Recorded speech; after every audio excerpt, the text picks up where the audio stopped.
We work hard as physicians to take care of the health and well-being of our patients. But when it comes to our money, do we have the same condition of care? Probably not. Let's change that together.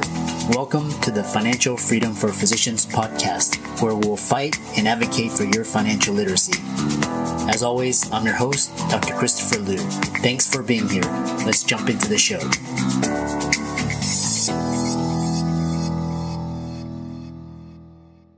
This week's episode is sponsored by CityVest. CityVest has quickly become the most popular and best way for doctors to invest in top-performing real estate private equity funds that are usually reserved for institutional investors. This unique access to investing in these institutional funds is available for the first time ever through CityVest's easy and secure online investment platform. CityVest does the hard work of conducting due diligence and vetting the investments. They even get a third-party due diligence report that is posted on their website. As a result of aggregating a several million-dollar investment amount into their access funds, CityVest gains access to investing in the institutional investment and is able to negotiate better investment terms such as a 12% preferred return. You can check them out at cityvest.com or go to the link in the show notes below. Welcome everybody to this week's podcast episode for the Financial Freedom for Physicians podcast. I'm your host, Dr. Christopher Liu. And as you know, I talk about 4 pillars of freedom: financial, time, emotional, and your location freedom. And the podcast has expanded and grown. So I'm bringing in non-physicians and entrepreneurs, investors, business owners doing things outside the box on the cutting edge and to benefit the audience. So in that light, I have Myles, and he's an expert website investor. He's a blogger, entrepreneur, and he has his own podcast as well, but he's going to talk about starting your own business, keys to success, and it's going to be a great conversation. So Chris, welcome. Hey, thanks, Chris. Thanks so much for having me on. I really do appreciate your time. I'm really looking forward to this. This is exciting. So let's go ahead and jump right into it. Yeah.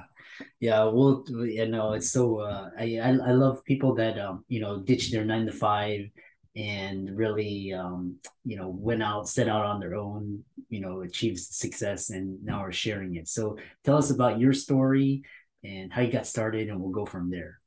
Yeah, for sure. So I would say I got married back in 2013, and a couple of years, it was just me and my wife. We had jobs, but they weren't the greatest jobs in the world. I like to call them JOBs, or just over broke type jobs, is how we felt all the time. But we were surviving. It wasn't a big deal. And then we found out that we were pregnant with our first son back in 2016 or so. And literally everything changed, right? My wife was like, hey, I want to quit because I want to stay home and take care of our son. And I'm going to be honest, at the time, we didn't have or make enough money in order to support that type of lifestyle, especially with my salary. So I was thinking, man, our salary is going to be cut basically in half. What are we going to do? Right. But she sat me down and she says, Chris, you need to figure this out. I was like, so I had to put on my big boy pants like really quick. And I started going around on the internet looking for things, because the last thing I wanted was to dive into something that was going to cause me to work more in terms of being gone from the house, because I was already gone 12, 15 hours a day. I know a lot of, the doctors who listen to your podcast, I know they pull long shifts at the hospital, and that was too much for me. I didn't want an added burden on that, but I need to come up with something quick. And what I ended up doing was I stumbled on a lot of stuff, but I did eventually settle on blogging and affiliate marketing. Now, I don't want to say that it doesn't take any work to build that up, but it is passive the more that you work on it, because once you've built it and it's out there, it kind of just coasts and you can concentrate on something else. And then you can also put systems in place to where people are taking care of different aspects of the business while you can now concentrate on something else, right? So it's been fun. It took I would say about 18 months or so. I'm not going to say it was easy by any stretch of the imagination, but I was able to kind of figure it out. And through a lot of ups and downs, we got to the point to where I was able to have my wife quit her job without having to really worry too much, about the financial aspect of it. And it wasn't even really planned. But then about maybe 4 or 5 months later, it got to the point to where it was almost a waste of time for me to go to work every day. I could have spent that time working on the business and growing it. And that's when I kind of made the shift and was like, you know what, let's go ahead and give this a try. And thankfully, that was about 3.5, 4 years ago now, and we're still going strong. Nice, nice. I love those stories. What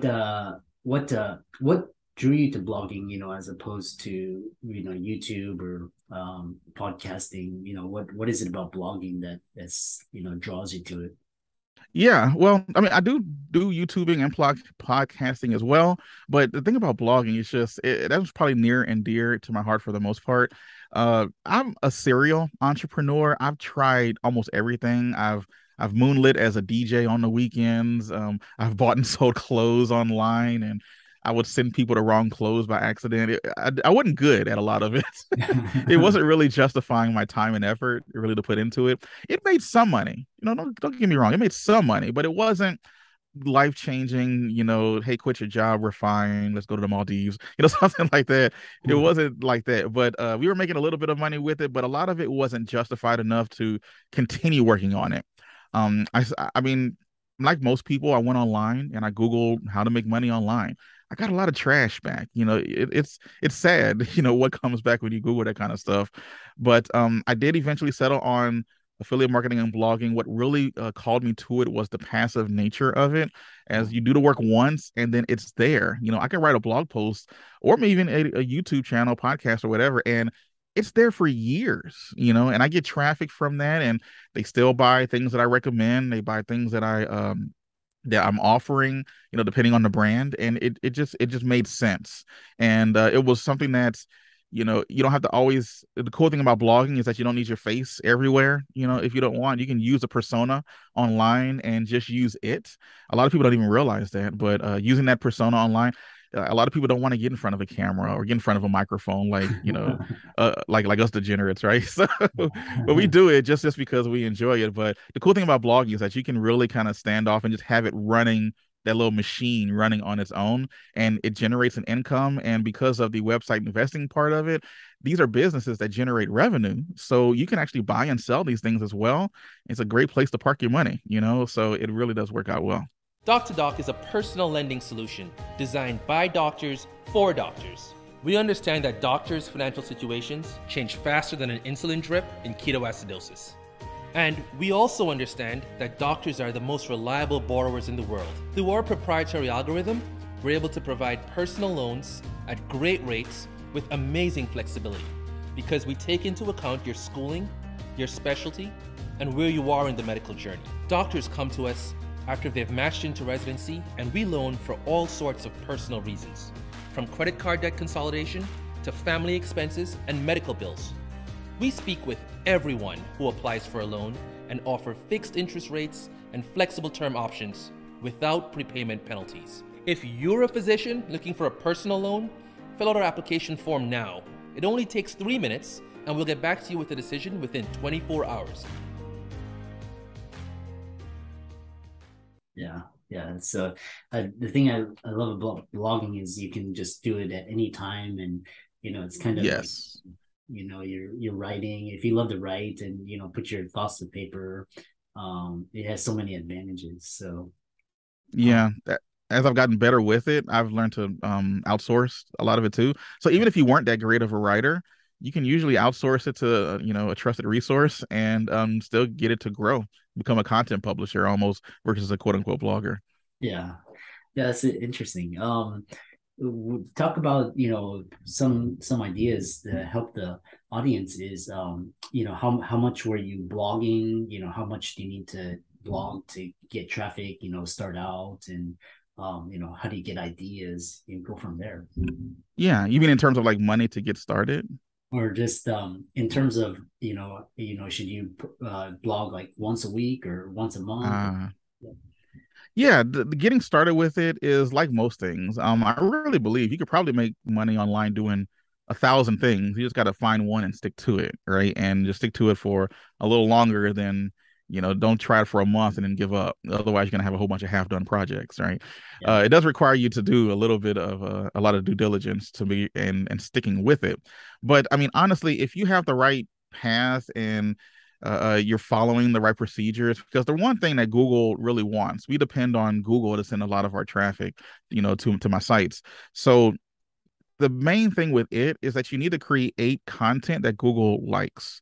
You need to create content that Google will feel proud to put in front of other people so that you can then, get the benefits of that traffic. So that once you get traffic, it's easy to make money off the people once they're there. It's just getting the people there, which can sometimes be the hard part. So when you're getting started with really anything, but specifically with blogging, I would say give it a solid 6 months to a year of honestly trying to do it, not just say 30 minutes here and then a month later 30 minutes there. It's got to be a little bit more diligent with it, and come talk to me after that. Once you've already done that, then we can look back and reassess and see if you're exactly where you want to be, what we can do to tweak it and try to get it a little bit higher, or whatever it happens to be. So if you can give it a legitimate shot, that normally works out. In terms of the amount of articles you need to post, the more articles the better. There's not really a set time. The most amount of articles that's best for you is the amount of articles that you can produce. If you can do 4 in a month, great. That's about 1 per week.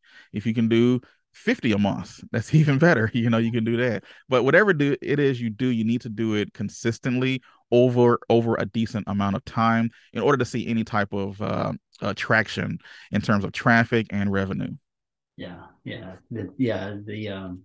It's the key is to just stay consistent at it. You can do it on the weekends, evenings, when you have spare time, and do write things that are interesting, engaging, funny, entertainment, educational. So yeah, the keyword research is really big with it as well, because you want to make sure that you're writing on topics that you have a shot at ranking for in Google and that people actually are searching for. I can literally write an article on what bike does Dwight Schrute ride, and I'll probably have a good shot at ranking for it, but who's looking for that, right? You need to make sure that it's for things that you're writing content for, things that people are actually looking for, finding those holes on Google, and then being able to fill those holes with content that you and your business creates. Yeah. The other thing is you mentioned affiliate marketing, which is really interesting, and it's really passive and scalable. Tell us, for the listeners that are new to content marketing, affiliate marketing, tell us what it is and how that works. Yeah, so affiliate marketing is great. It's my bread and butter. It's really what I enjoy the most about this process, is because you're able to give your audience products that help serve them, and then you get a kickback of the sale, if and when it occurs. But it also comes without the customer service aspect of it. It comes without the return, aspect of it. So I can recommend something, they go buy it. If they don't like it, they go back to the manufacturer, not to me. And I don't have to worry about dealing with customer service and all of this fun stuff. You're basically just partnering with companies to promote their product. And they don't have to pay you any benefits. They don't have to pay you vacation or anything like this. You only get paid if you make a sale, and they give you the money, and then it's yours, and that's really the best part about it, because you don't have to own your own product. You don't have to sit down and record, a course or videos and all of this fun stuff. You can literally just find something that you're interested in. And I definitely recommend that you do it with things that you are already using and that you already like and use, because you need to have some integrity with it. It's very easy to fall into the trap of seeing just the dollar signs. So I'm going to promote this just because it's going to make me a lot of money. But you want to avoid that, because if it's a bad product or if it's going to hurt somebody, you don't want to do that. You want to make sure you have some integrity with it. It's a product that you actually use. I use the example of, if there's like a favorite pizza place around the corner, you'd probably go around and tell your friends about it, and maybe the owner of that pizza place said, hey, every time you send somebody here, I'll give you $5. Yeah. All right, you might have 5, 10, 20 friends you might refer to there, make you about $100. But what if you had 1,000 friends? What if you had 1,000,000 friends? All of a sudden that starts to scale pretty quickly. So that's what affiliate marketing is. You find something that you like and that you don't mind telling people about, and you go out and tell as many people as possible. And if you can make some money from it based on the affiliate marketing side of things, you can really scale that pretty well. And it becomes passive when you create content on social media, like blogging, YouTube, podcasting, and things like that. Yeah, yeah. The other thing is, you went from blogging to, an affiliate marketing, and now you have a podcast, and then you also YouTube as well. So tell the audience how you dominated YouTube and created passive income for yourself that way. Yeah, so I started off with blogging like 100%. I wasn't doing anything else, and I could have stuck with that. There's a lot of people out there who do just blogging and they're fine, But usually if you go into another aspect of it, such as YouTube or podcasting, regardless of the topic or the niche that you happen to be in, you can sprinkle a little fire on your blog, because now you're kind of diversifying the traffic streams that are coming to that site. If you have just a blog, you're really just largely depending on traffic that you're going to get from Google, maybe a little bit from Bing or DuckDuckGo or these other search engines out there, but that's basically it. Now, I mean, Google isn't like the worst thing in the world. If you can get traffic from Google, that's been one of the most consistent traffic sources for 15 years or more, I believe, since it's been around. And that's great. But, sometimes it's nice to diversify outside of what just you're going to get from Google traffic. YouTube is one of the best ways. Podcasting is a good way as well. So if Google were to disappear tomorrow, now granted, if Google disappeared tomorrow, that the world's probably in a much worse place than anything. But with YouTube and podcasting, if Google were to disappear tomorrow, you at least have some other ways that you can send traffic to your websites and still generate some revenue with it. So I used that same ideology when I first got started. After I had blogged for 8 months to a year, I decided to throw in a little bit of YouTube on it. One of the great ways to grow a blog and have people stay on your website longer, which is a positive signal to Google when people stay on your website a long time, is putting a video on there. So if someone lands on your website and they watch a video, they're going to be on your website for a while. My thing was, I didn't want people on my website uh, watching other people's videos. So I was like, let me go ahead and create my video that promotes what I want people to do, and then I can just kind of scale it from there. And that's kind of how it started. It was just the blog, and I would create the accompanying YouTube video. But then after a while, I kind of flipped it, especially for the main brand. I kind of flipped it and started making more YouTube videos and then the accompanying blog after it. And then after a while, started with podcasting, and it just kind of kept growing and growing. You got to be careful of doing everything all at once, otherwise you're going to not do anything. But this is just over the course of a few years, right? I was able to add this aspect, add that aspect, and then here we are today. So that's kind of how I fell into that. Nice, nice. Yeah. The thing I love about organic content marketing is, it starts small, and then you have the flywheel effect. It gets bigger and bigger, and it grows and compounds, and you're using your creativity. So that's the fun part of it. And then, when the Yeah. money streams come in, it's even better. So Yeah, I like the flywheel example because I use something similar with the a snowball. It starts off small, and then it just gets bigger and bigger and bigger. And sometimes on social media, it'll get so big you can't even control it. It's just going down the hill, and there's nothing you can do about it, right? yeah, And at that point, it does become more increasingly passive over time. yeah. The other thing is, uh, you use ads, such as Instagram or Facebook. I know YouTube and LinkedIn also have it, but tell us how ads can supercharge a business. Yeah, so ads, okay, so we have been talking about organic traffic, for the longest so far. But there is ways that you can kind of, you can pay Mr. Zuckerberg a few bucks, and he'll put your stuff in front of people who are interested in it. And gonna be honest, it's creepy and scary, but Facebook is really good at what they do. And they're able to usually get the ad in front of the right person, not just the right person, but at the right time, because that's really the big part about it as well. And if they're interested in it, then hey, then I can promote a product, I can get traffic to a website, I can try to get people to buy this or buy that. And as long as the profit margins are there and you play the numbers game, you usually can come out on the other end profitable. You do have to be careful with it, because if not, you're just going to be, giving Facebook and Instagram money for no reason, because they're going to take it if you give it to them. That's for sure. So, some quick ways that I found that have been helpful in growing is to infuse an organic nature to it as well. So I use the paid ads to kind of explode I'm already doing organically. And that's super helpful. So if I post a video like on my Instagram and it gets pretty decent traction with my immediate audience organically, then I'll sprinkle some paid ads to it as well, because I knew if it did well for this audience, it's probably going to do well for a much more broader audience as well, which gets more eyeballs on the brand and more people who know who I am. And now I'm a little bit higher on the rung in everyone's minds. I just want to be the guy that you remember when it comes to learning how to blog or create a passive income. When you think about anytime you run into somebody, you might have a hard time remembering their name, but you're going to remember what they do. Oh yeah, you're the plumber guy. Oh no, you're the doctor, right? Yeah, something like that. Nice. So I want people to be like, oh yeah, Chris, he's the blogger guy. Exactly. So being able to use paid ads to kind of blow that up has been super helpful. Yeah. This has been a fantastic conversation. I really enjoy talking with bloggers and content creators. And I know the audience is intrigued, and how can they visit you, contact you, visit your website, maybe work with you? How can they do that? Yeah, for sure. So I would definitely recommend checking out my podcast, if you don't mind the gratuitous plug. But Blogger Evolution is my podcast. Be sure to go check it out, subscribe.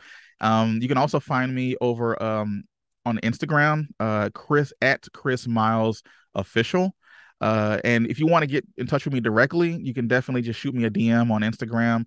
I spend an ungodly amount of time on my phone, so I'll respond to you probably super quick if you have any questions or concerns. But other than that, that's pretty much where you can find me, either on the podcast, Blogger Revolution, or on my Instagram.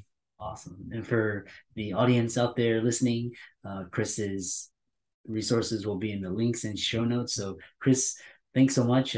Hopefully we can connect together at a creator content conference, and we look forward to hearing for your future success. Hey, I look forward to it as well. I don't want this to be the last time we talk, so let's go ahead and connect and go from there. I'm excited that you made it for another episode. You are truly the best. If you've been following the show for a while, you know that my passion is to bring you the education you need to find your path to financial freedom. Please come back week after week for new content, new resources, and great guests. Until then, if you haven't already, please be sure to check out the website, www.drchrislumdphd.com, for more support. I'll see you next week.